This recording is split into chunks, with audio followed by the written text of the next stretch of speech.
자에게 회복의 길을 여신다라는 제목으로 같이 하나님의 말씀 나누도록 하겠습니다. 오늘 말씀을 우리가 잘 이해하기 위해선 지난주 월요일, 화요일에 큐티 하시고 또 새벽 예배 드리셨던 그 내용을 잘 기억하셔야 됩니다. 지난주 새벽 예배 때 김경 목사님께서 이 사무엘하 11장 말씀을 설교하시면서 이 메시지를 전해 주셨는데, 다윗이 자기의 자리를 지키지 않고 이탈하게 되었을 때 다윗이 범죄하게 되었다라는 것입니다. 근데 그 의미가 오늘 우리가 본 이 말씀까지 이어지고 또 이탈해서 지었던 그 범죄의 현장이 회복되는 말씀이 오늘 말씀에 기록되어 있습니다. 11장 1절 말씀을 보게 되면 그 해가 돌아와 왕들이 출전할 때가 되매 다윗이 요압과 그에게 있는 그의 부하들과 온 이스라엘 군대를 보내니 그들이 암몬 자손을 멸하고 랍바를 에워쌌고 다윗은 예루살렘에 그대로 있더라라고 말씀했습니다. 다윗이 지켜야 되는 자리가 어디였습니까? 바로 암몬 자손과 싸우는 그 전쟁터였습니다. 이스라엘 백성의 왕으로서 그는 전쟁터에 앞서 나가 있어야 되는데 전쟁터에 있지 않고 예루살렘 궁 안에 머물러 있었습니다. 궁 안에 머물러 있다가 이 밧세바를 보게 되었고 이 밧세바를 간음하는 범죄를 저지르게 된 것입니다. 이 점을 기억하고 오늘 우리가 읽은 이 말씀을 살펴보기 소망합니다.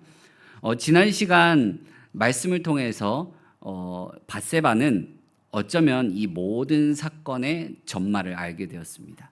자기 남편이 왜 죽게 되었는지, 그리고 자기가 어떻게 임신해서 낳은 자녀가 어떻게 죽게 되었는지, 이 모든 것을 알게 되었는지도 모르겠습니다.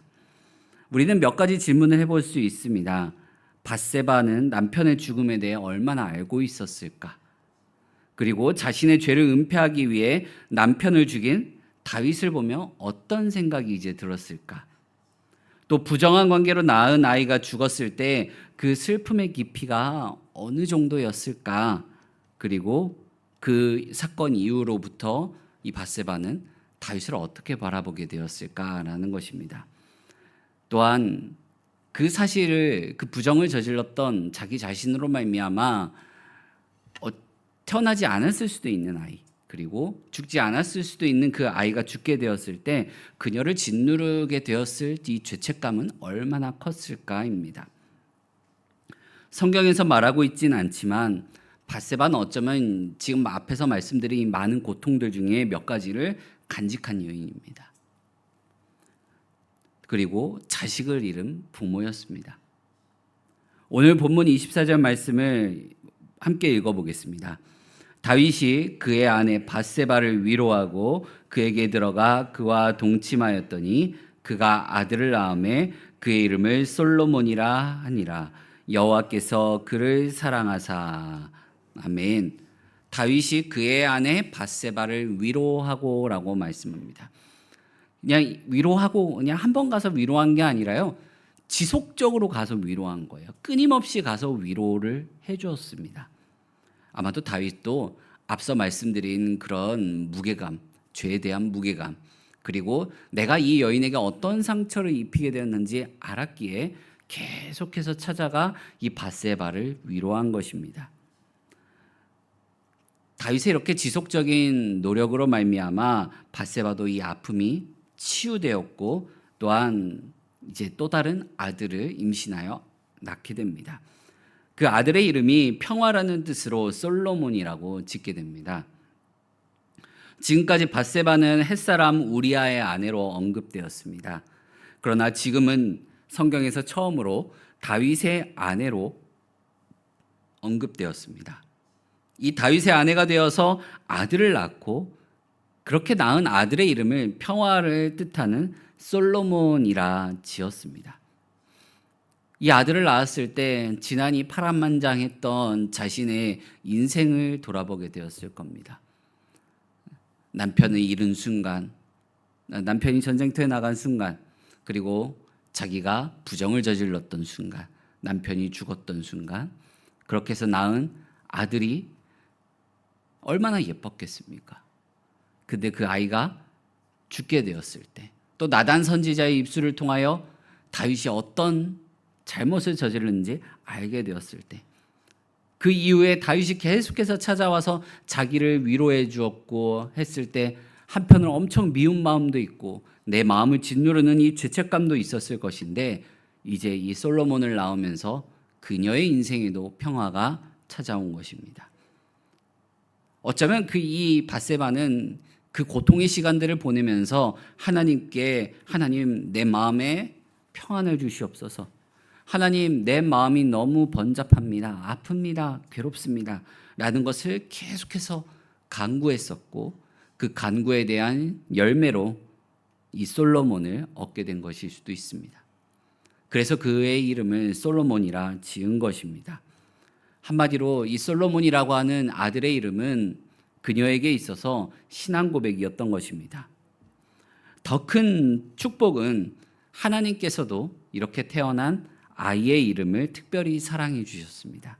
그래서 나단 선지자를 보내 그에게 여호와께 사랑받는 자라는 뜻으로서 여디디아라는 이 별명이자 애칭을 붙여주십니다. 이건 사무엘하 7장에서 하나님께서 훗날 이 다윗에게 그의 몸에서 태어나게 될 아이에 대한 예언 중 하나가 성취된 것입니다. 사무엘하 7장을 보게 되면 하나님이 아들같이 여기는 자가 태어날 것을 약속해 주셨었습니다. 근데 그게 지금 이 솔로몬인 것입니다.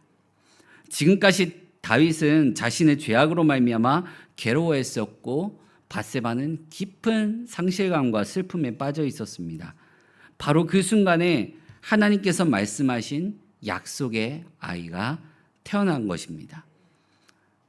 바로 이 가장 깊은 슬픔과 괴로움에 또 이 죄악감에 빠져 있었을 때 하나님께서 말씀하신 이 약속의 아이가 태어난 것은 하나님께 회개하고 애통하는 죄인들을 하나님께서 어떻게 대하시는지 잘 보여줍니다.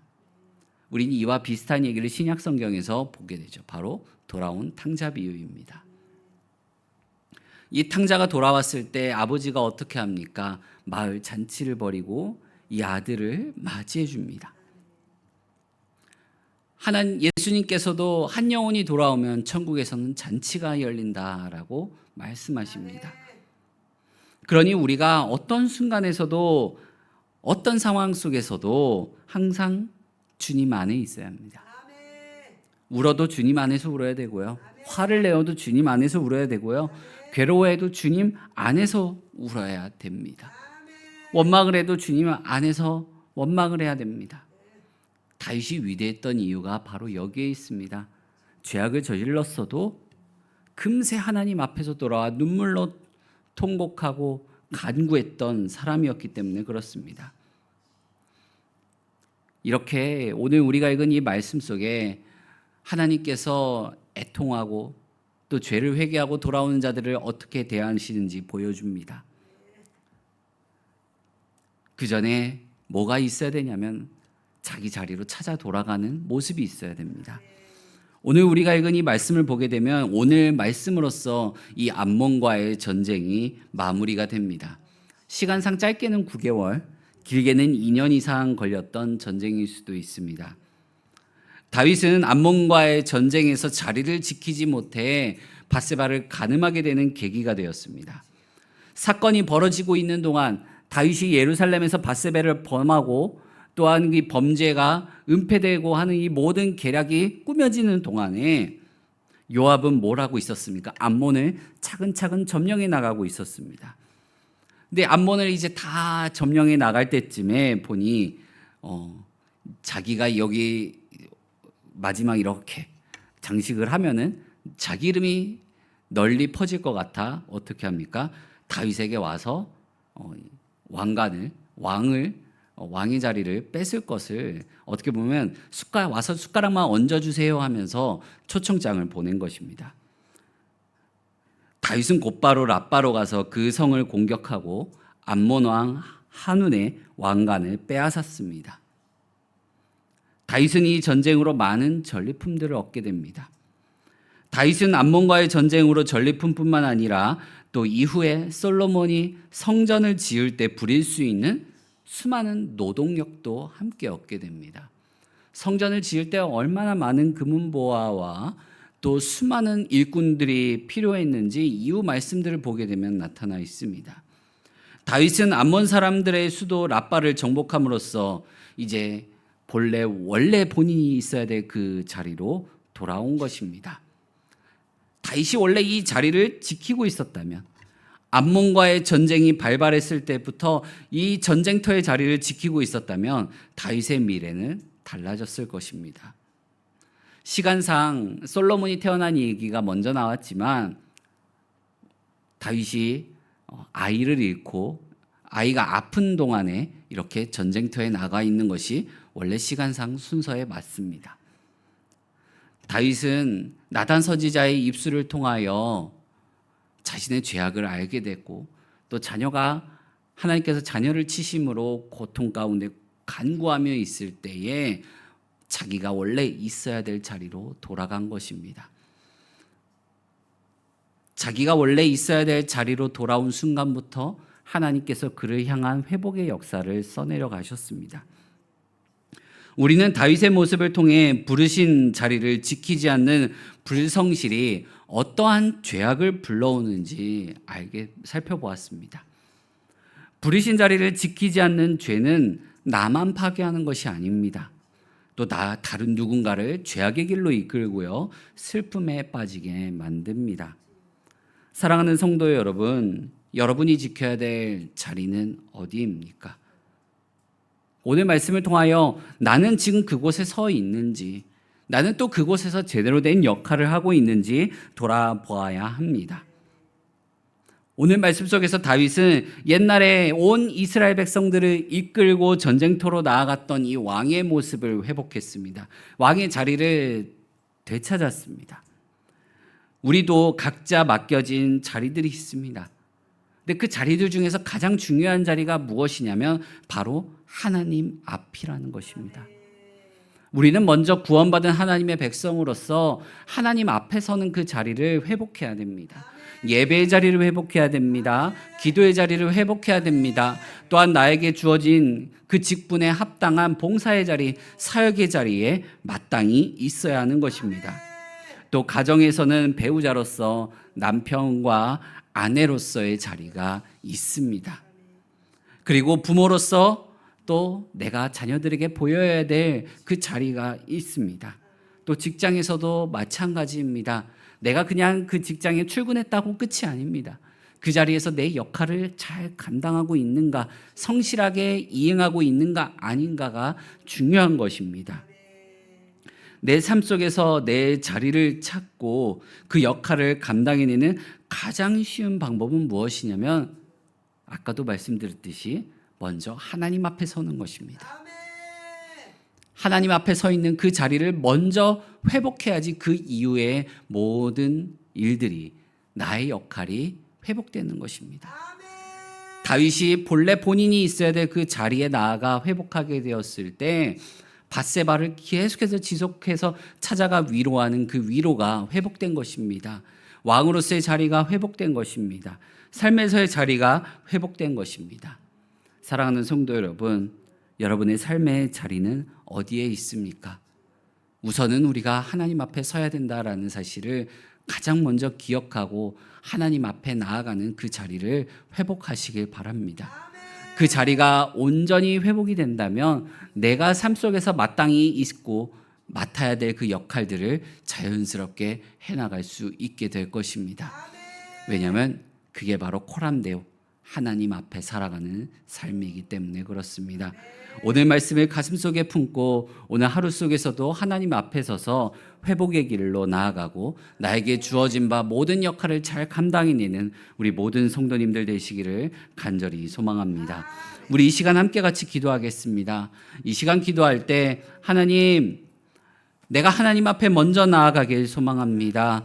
하나님, 내가 하나님 앞에 나아가서 하나님 내 삶에 일그러졌던 모든 모습들을 회복하기 원합니다. 그러니 내가 주님 앞에 나아가는 예배의 자리, 말씀의 자리, 기도의 자리를 회복할 수 있게 해달라고 우리 이 시간 함께 같이 기도하며 나아가도록 하겠습니다.